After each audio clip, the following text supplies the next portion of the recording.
Hello, everybody. This is Mark Richt. I'm the head coach of the Miami Hurricanes. Actually, I'm not Mark Richt. I'm David Hood. Work with TigerNet. We're here at the ACC Kickoff at the Westin in Charlotte. It's been an interesting first day. Obviously, Clemson not here today. That's not till tomorrow when the Atlantic Division teams show up. Today it was all about the Coastal Division, but that doesn't mean Clemson wasn't mentioned. In fact, you talk to everybody here, including Mark Richt. It's all about Clemson. Apparently, everybody in the league right now chasing the Tigers. Now, Mark Richt, he did have a great soundbite earlier when he was beginning his interview session at this very table, and he started talking about a 10-bite sandwich, telling me how to make hot dogs, cheese, bread. He also talked about how his wife used to babysit Clemson offensive coordinator Jeff Scott, used to work with Brad Scott at Florida State. So a little bit of a connection there. But in talking to the Miami players, they were talking about driving by the stadium just before they got here. They drove by Bank of America Stadium. That's the site of last year's Clemson 38-3 victory over the Hurricanes in the ACC championship game. One of the Miami players said he just got visibly angry when they drove by the stadium. He wants it to be different this year. I asked one of the Miami players, do you want it to be Clemson again if you make it back to the ACC championship game? And his answer was, yes, we want to make it back, but we want it to be Clemson. Georgia Tech head coach Paul Johnson, no shortage of sound bites again.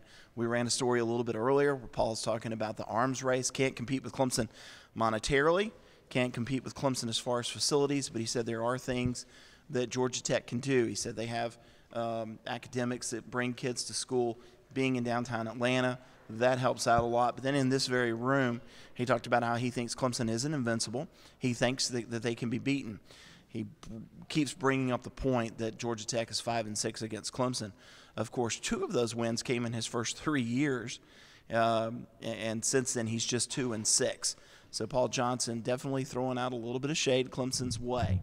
Otherwise, it's been kind of quiet. A lot of the other players, we talked to some Duke players. Yes, they're looking forward to coming to Death Valley a little bit later this year. It's the first time Clemson's played Duke, I think, in Death Valley since 2009. So that's going to be a little bit different. But for everybody here, the questions that I keep getting every time I talk to somebody from another site, if I talk to somebody else in the national media, it's what's going to happen with Clemson's quarterback situation, and is Clemson now the top dog in the ACC? Not just this year, but now are they the program that everybody else is chasing? And the answer is, of course, yes. Talked to one national writer just a few minutes ago, and I said, Clemson coaches think that they have a great shot this year. He looked at me and he said, Clemson better win the national championship because right now it's just Alabama and Clemson. He said Ohio State may have that kind of talent at positions, but I think Alabama and Clemson are the 2 that everybody else is chasing nationally. So until we get a little bit of more tomorrow, well, again, Clemson will be front and center a little bit tomorrow afternoon. We'll have everybody in the Atlantic Division. This is it for this evening. Got a few more videos coming your way. Stay tuned. David Hood with TigerNet, or Mark Richt in the 10-bite sandwich.